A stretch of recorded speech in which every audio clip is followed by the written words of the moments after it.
Alô, amigos!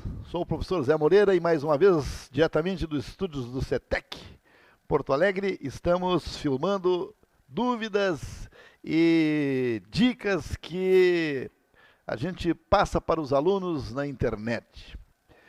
Nós vamos primeiro apresentar aí no seu vídeo uma questão que eu tinha publicado, feito um desafio, e até havia marcado a resposta, mas não havia ainda explicado. Vejam só, está aparecendo aí a seguinte questão. O montante nos juros compostos pode ser calculado por uma expressão da forma M, onde M é montante, é igual a C, que seria o capital, vezes 1 mais I na X. Porque os livros, uns colocam N, outros colocam T, e aí nessa questão está X. A respeito das grandezas I e X, o que se pode afirmar?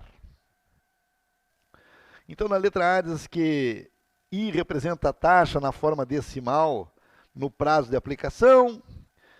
Letra B, I representa a taxa na forma percentual em um período de capitalização. X representa o tempo, na letra C. Letra D, X é uma grandeza adimensional, tem que ver o que é isso. E letra E, X indica o número de parcelas de um financiamento. Bom, então aí eu preciso explicar alguma coisa para que vocês possam entender, não adianta só dar o gabarito.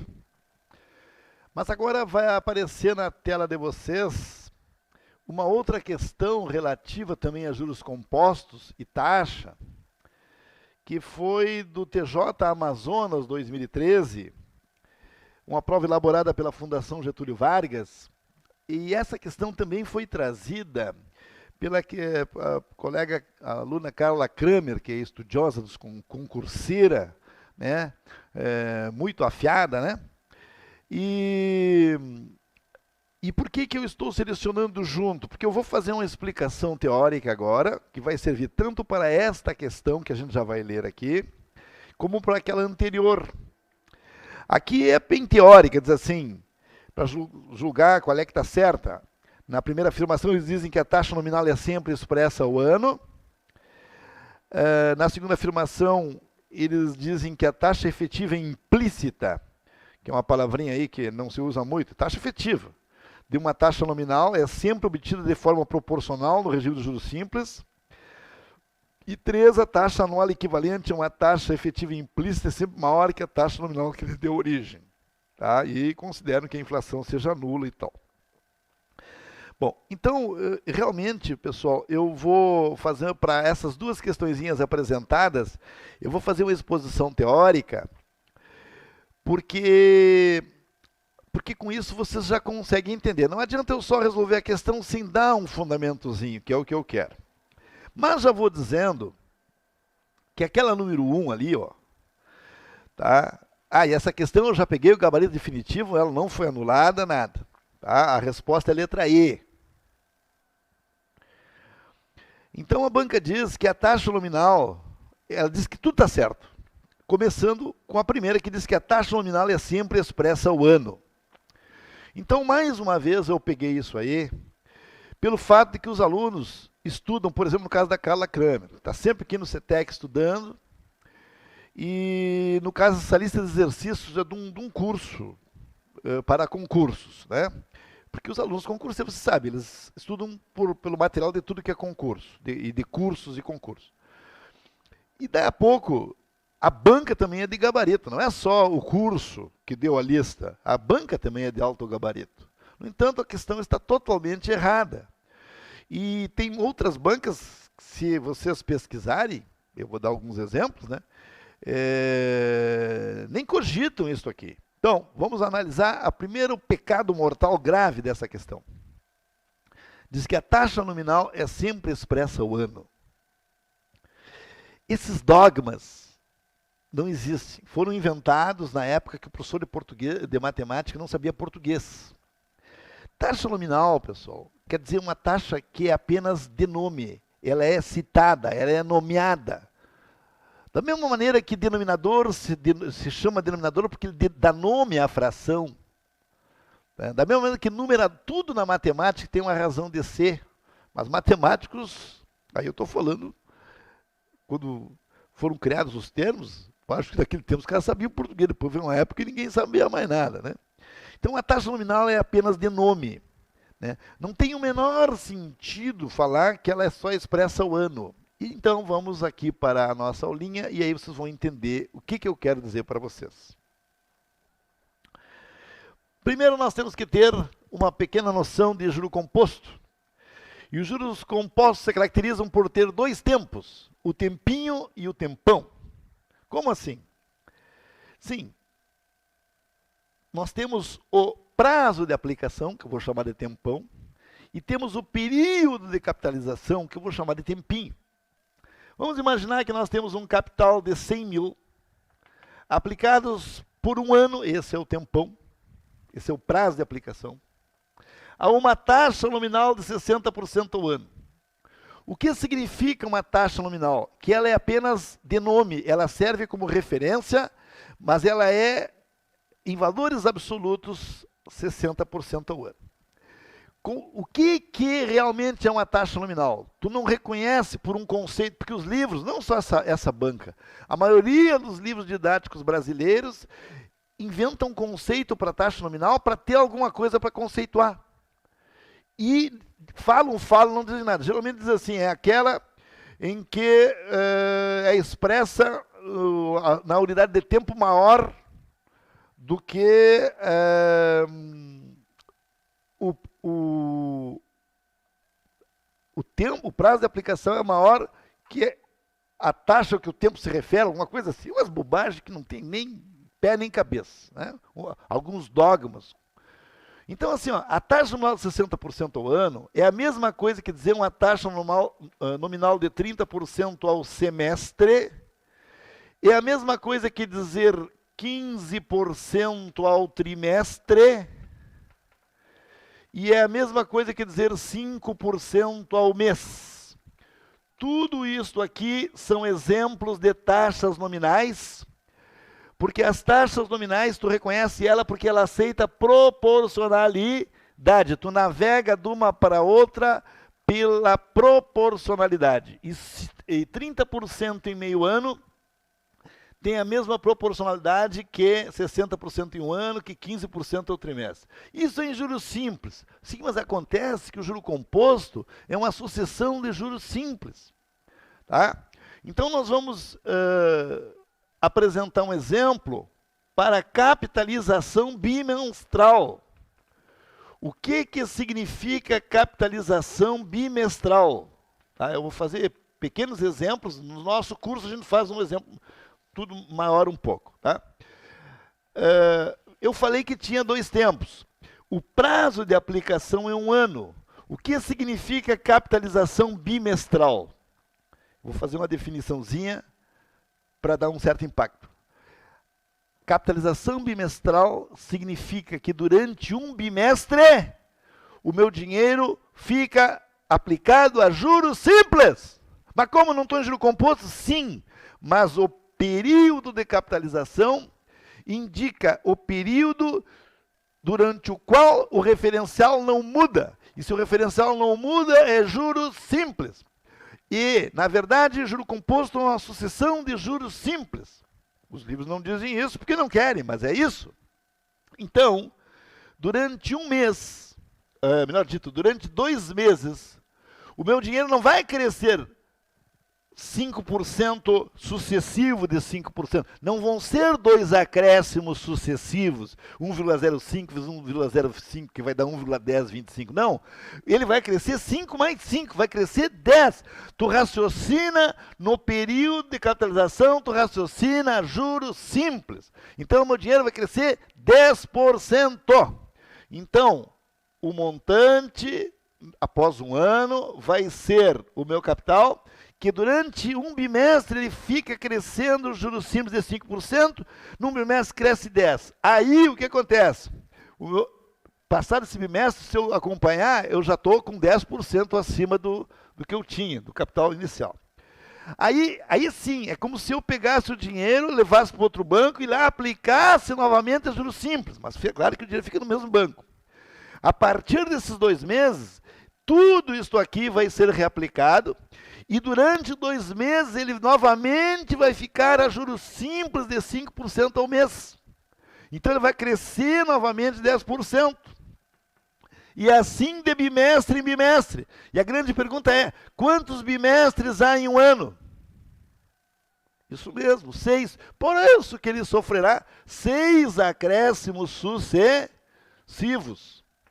E esse é o ponto-chave dos juros compostos. Saber quantos períodos de capitalizações ocorrem dentro de um prazo de aplicação.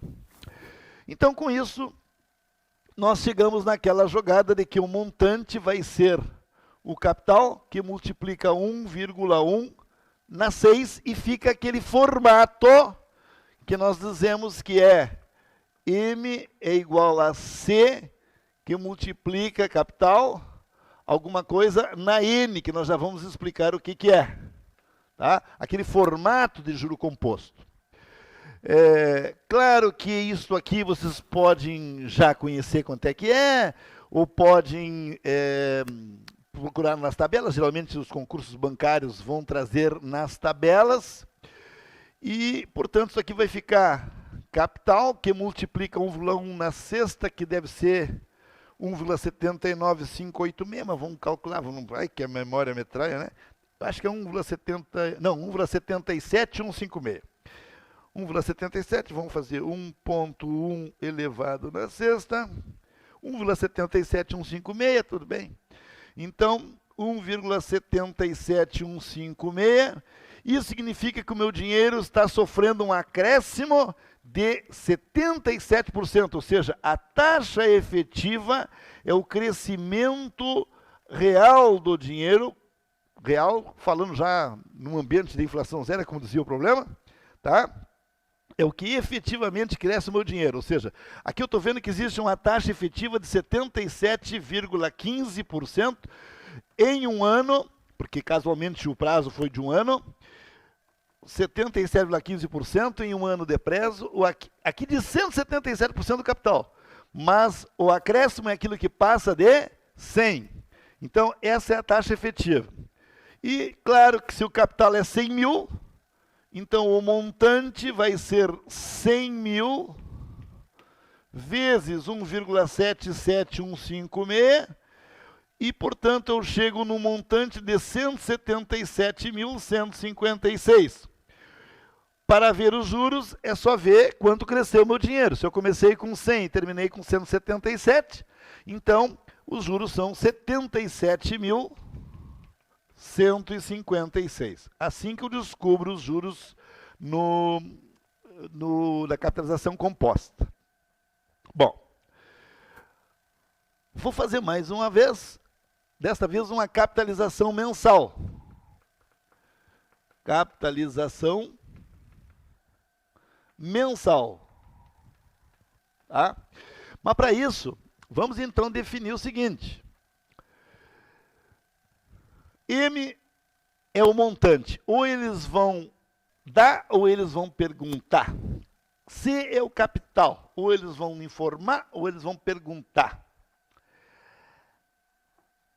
Aqui nesse parêntese, vejam que não vai a taxa nominal, porque o prazo é um ano e temos uma taxa nominal de 60% ao ano.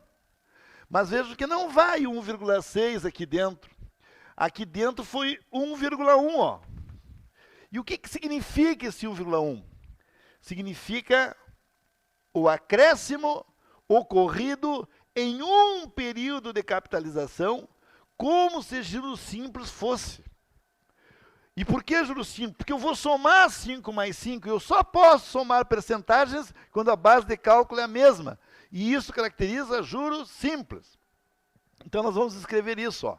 Aqui nesse parênteses eu não vou colocar 1 mais i, eu vou colocar o conceito. Depois tu quiser usar 1 mais i, tu usa. Ali vai o acréscimo. Eu gosto de dizer na forma do balconista, mas aí só o nosso aluno que me entende, porque essa é uma expressão dos nossos cursos, né? Acréscimo na forma do balconista.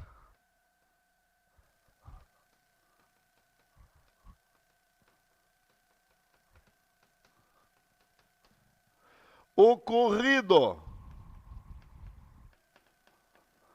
em um período de capitalização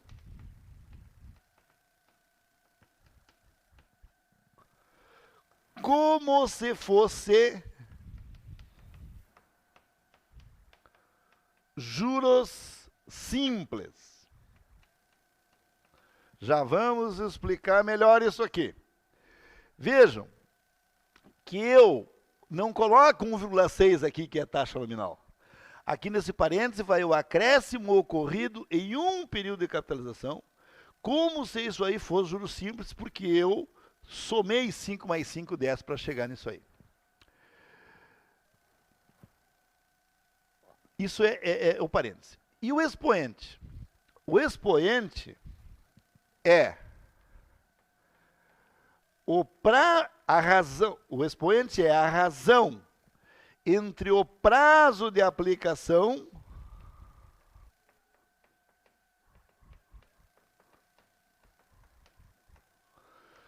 e o período de capitalização.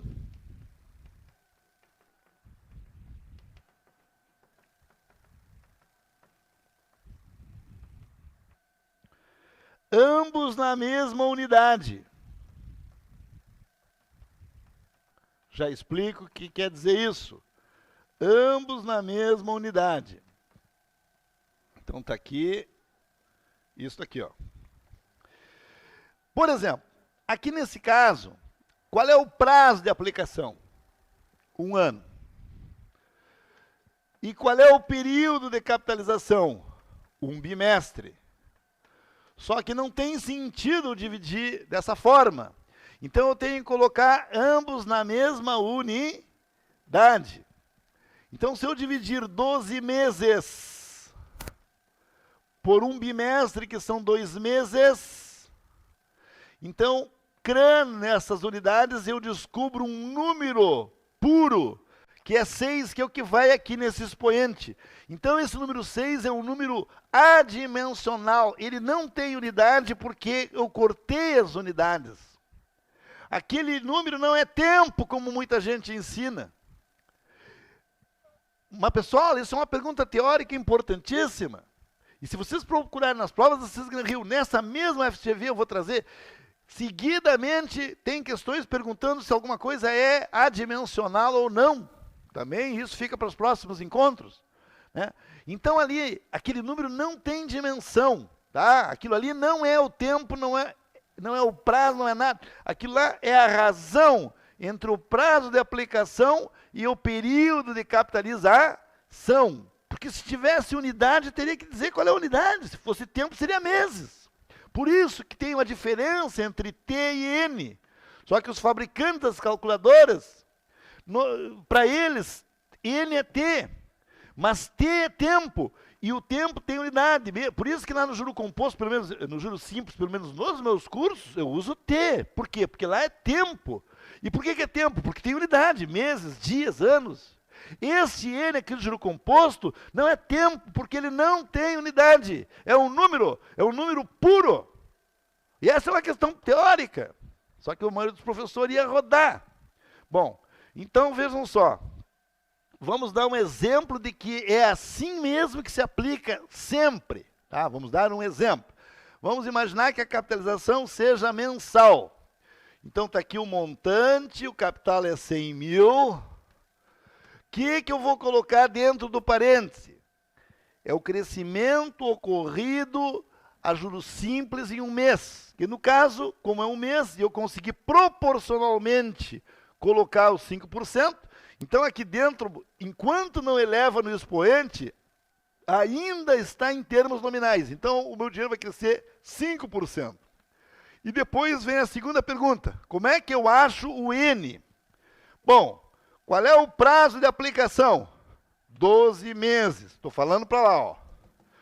12 meses. Aqui todos os casos vai ser 12 meses, só que a capitalização é mensal. Porque eu tenho que dividir pelo período de capitalização, que é 1 mês. Então, quanto é o N? 12. Dá para fazer raciocinando, porque é só ver quantas capitalizações mensais ocorrerão em um ano, que vai ser 12. Mas é um número sem unidade, tá? E número sem unidade se chama número adimensional, uma grandeza adimensional. Bom, fazendo essa continha aqui, ou eles vão informar, claro que eles vão informar, vai ser 100 mil, que multiplica 1,79586. O que significa uma taxa efetiva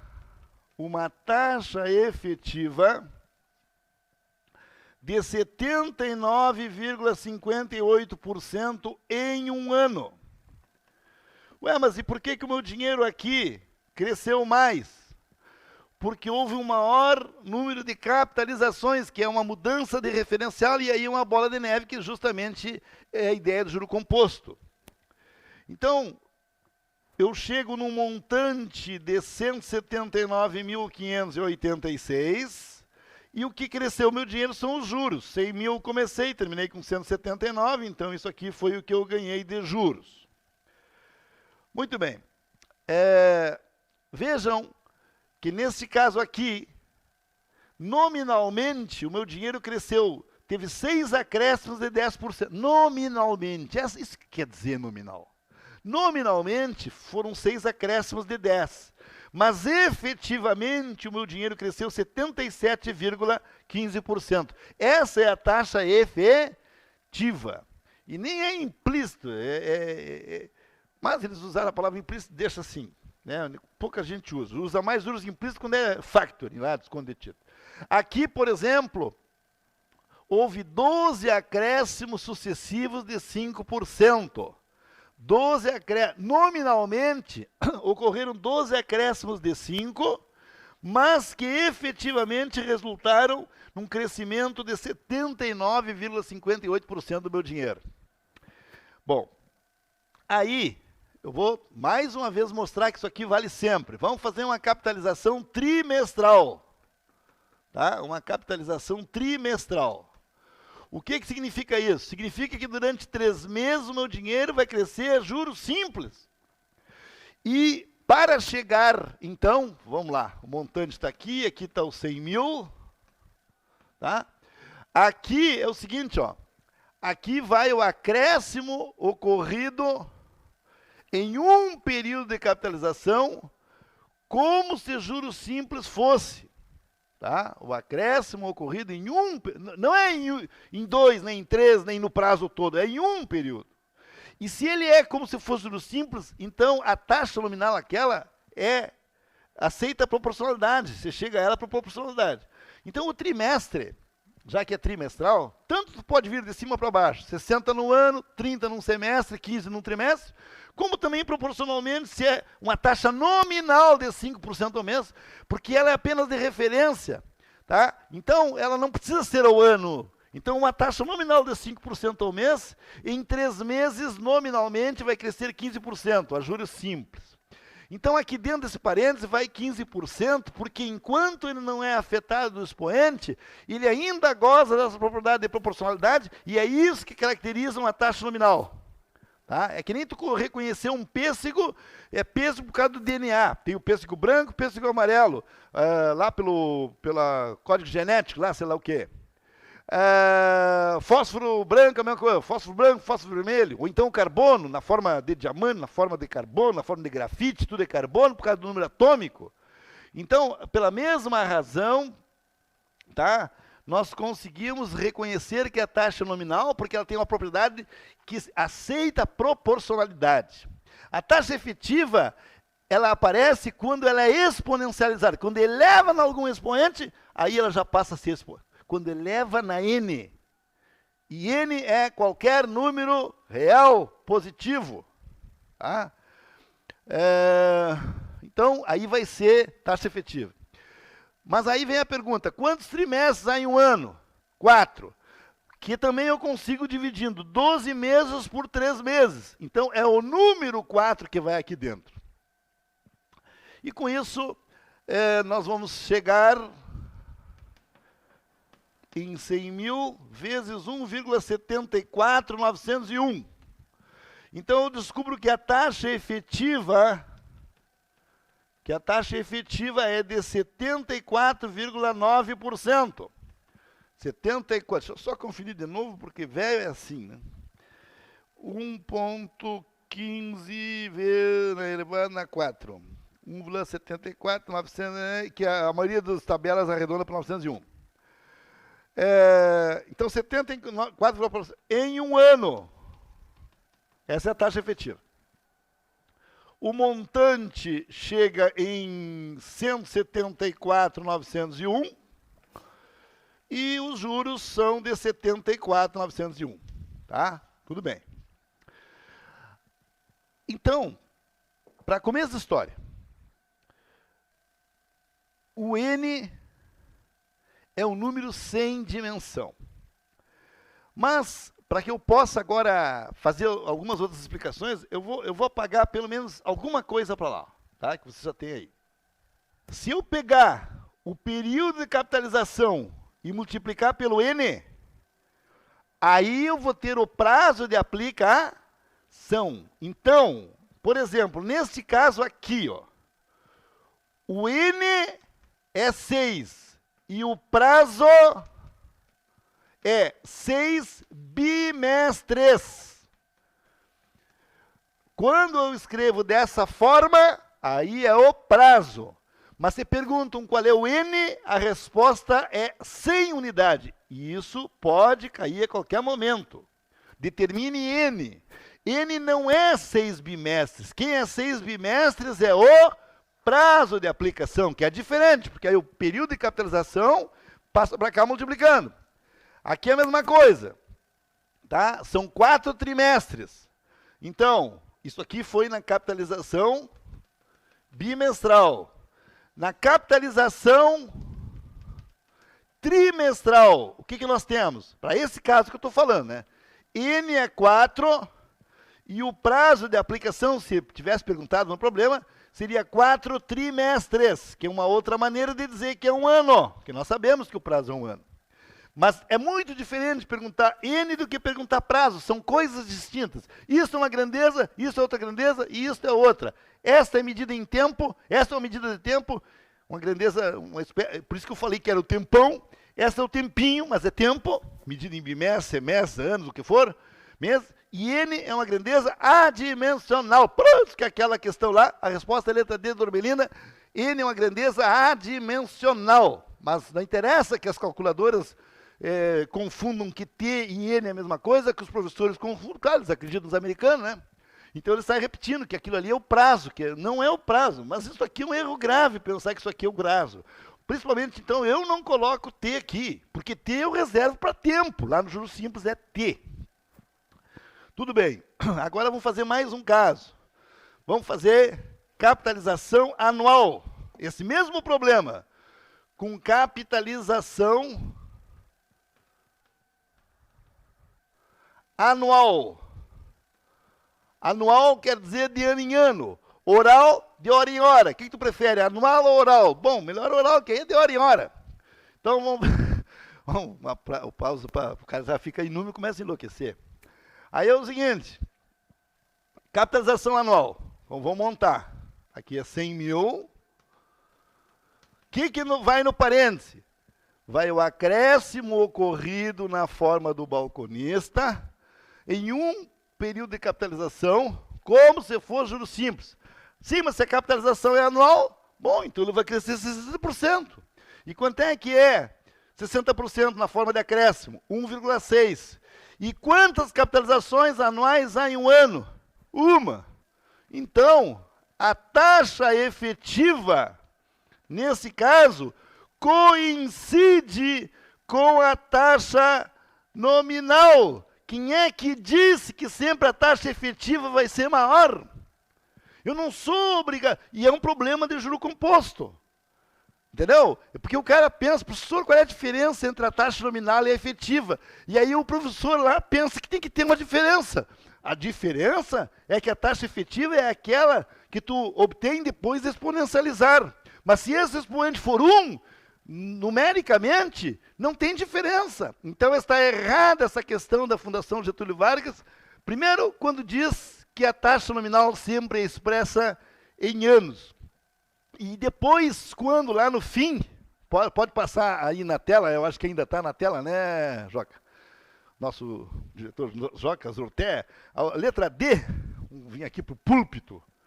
A letra terceira diz assim: a taxa anual equivalente à taxa efetiva é sempre maior que a taxa nominal que lhe deu origem. Aí já estamos dando um exemplo de um caso que é igual. Então, se é igual, não é maior. Se é igual, não é maior. Certo? Mas ó, vou fazer ficar menor ainda. Vamos voltar para o nosso palco.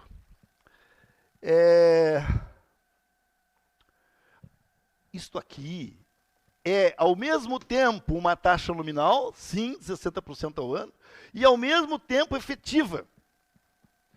Bom, mas aí levar na 1. Bom, primeiro que ele diz que sempre é maior. Está aí um exemplo de um caso que não é maior. Mas eu vou fazer agora uma outra situação, para não me estender. E outra coisa, quem quiser saber mais, compre os nossos cursos. Tá? E parem de fazer, cópia do vídeo, se vender, não sei o quê, né? Porque nós precisamos vender, senão eu vou plantar batata. Eu plantava melancia, agora eu começo a plantar batata. Aí é o seguinte. Então é o seguinte, colabore com o nosso professor. Não venda os nossos cursos, divulgue os nossos cursos. Eu vou fazer um caso assim, ó. Uma taxa nominal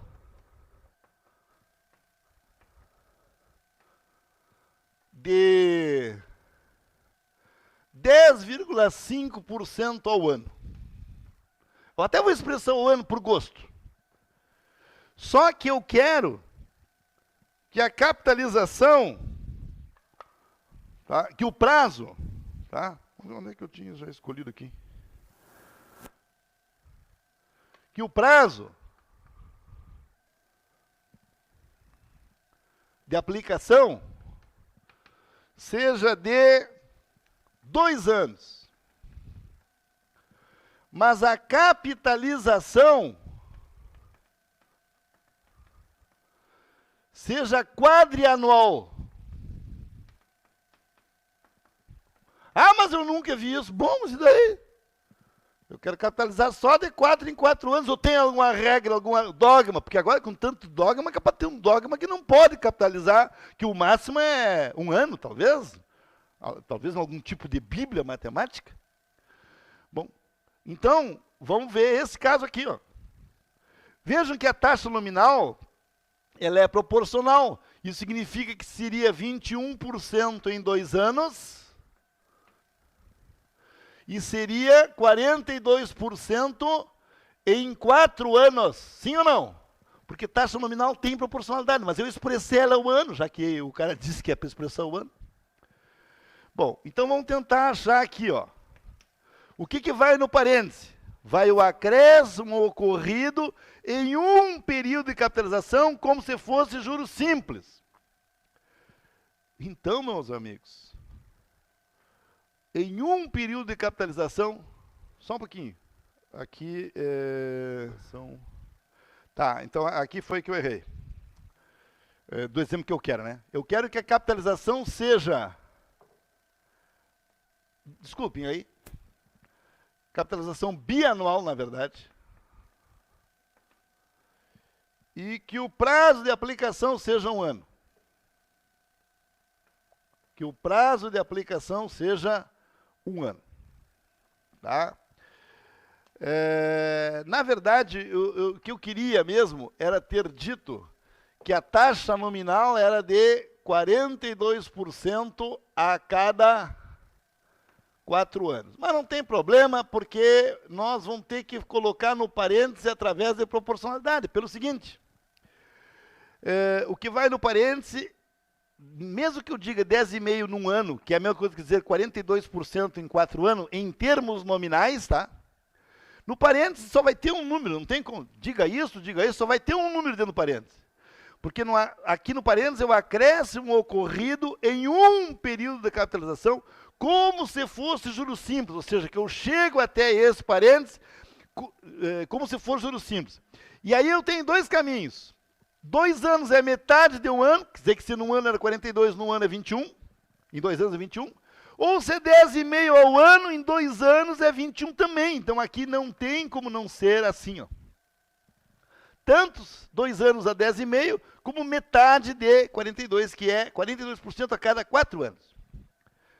Bom, e aí, irmãos, isso aí nos remete à convenção linear e exponencial. Na convenção linear vai empatar. E se alguém quiser saber convenção linear, mande a pergunta, ou então, de novo, compre os cursos. Mas, aqui nesse caso, vejam o que ocorreria pela convenção exponencial. Tá?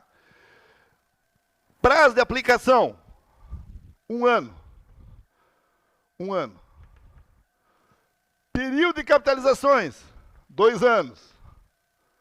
Então, isso aqui é elevado no expoente 1/2. E, portanto, a taxa efetiva, já que isso aqui vai dar 1,1, né? Isso aqui vai ser capital, que multiplica 1,1. Então, a taxa efetiva é de 10% em 1 ano. Enquanto a taxa nominal é de 10,5%. Então, pelo critério exponencial, nessas condições do exemplo que eu dei, que o prazo é 1 ano, que a capitalização é bianual, mas que a taxa nominal, tanto faz tu dizer 42% em 4 anos, como 10,5% ao ano, porque ela tem proporcionalidade, então a taxa efetiva perdeu para a taxa nominal, irmãos. O que eu quero dizer com isso? Estude, tenham cuidado ao pegar as listas de exercícios. Eu erro, a FCC erra, as bancas CESP erra, essa aqui errou essa e outras que nós vamos corrigir. Tem uma aí que ela falou de desconto de títulos, desconto por dentro, mas não era antes do vencimento, foi depois do vencimento. Mas como é que tu vai descontar um dia depois do vencimento? Bom, então já fica cenas no próximo capítulo, tem mais problemas nessa prova aí do TJ Amazônia 2013. Mas a polêmica não vem aqui para aparecer, nem para dizer nada. Eu só quero dizer que isso que vocês fazem nos fóruns está correto. Discute, leva, puxa, traz, vai de novo. Aí o outro professor vem, me teima, não sei o quê, eu tento argumentar. Toda vez que eu errar, eu tenho que reconhecer o erro, né? Mas aqui não há a menor dúvida, portanto, a resposta daquela outra é que n é um número adimensional, e esta aqui, vamos lá conferir. Número 1, a taxa nominal sempre expressa em anos. Bobagem, mas a prova disse que estava certa, e aí tu começa a estudar baseado nisso. Vamos também corrigir toda a prova do Banrisul 2010, porque foi tudo essas coisas de taxa aqui também, tá? Para que a gente tire o suco daquela questão, daquela prova. Depois, a número 3, a taxa anual equivalente à taxa efetiva é sempre maior. Pode ser igual, pode ser até menor. E 3, a taxa efetiva de uma taxa nominal é sempre obtida de forma proporcional no regime de juros simples. Claro, foi isso que eu disse. Só que toda taxa nominal aceita a proporcionalidade. Portanto, está correta apenas a 2, mas se vocês procurarem na internet, vai dizer que está todas corretas, inclusive no próprio site da Fundação Getúlio Vargas, que não anulou essa questão, mas anulou outras. E também não anulou essa que eu vou comentar de taxa de desconto por dentro, que ele desconta o título depois que já venceu, né? Tudo bem? E com isso, nós fazemos o nosso papel, que é sim complicar. E às vezes, quando eu provoco, pessoal, não é para eu provocar para mim, e sim é que para fazer vocês refletirem. Aí tu vai lá, leva no teu professor de confiança, discute com ele, vem a mim, vem querendo me derrubar a minha tese. Eu quero que vocês tentem derrubar a minha tese. Eu quero que alguém não concorde comigo. Que venha e me diga, inclusive a FGV, porque eu vou ver quem é que fez essa prova também. Mas não é para mim, eu já estou aposentado, já não quero mais, quero ir para a praia, quero ir para o campo, mas nós queremos provocar, porque só o aluno que critica as coisas que ele tem capacidade de crescer. Então, eu peço desculpas assim no sentido, eu não quero ser mal interpretado, eu quero provocar sim, e quero que alguém me contrarie também, porque é nessa hora que vocês pegam o interesse que começam a crescer. Se tu aceita passivamente, não é bom sinal. Vamos complicar. Teimem, inclusive teimem comigo. Muito obrigado pela atenção e até a próxima dica.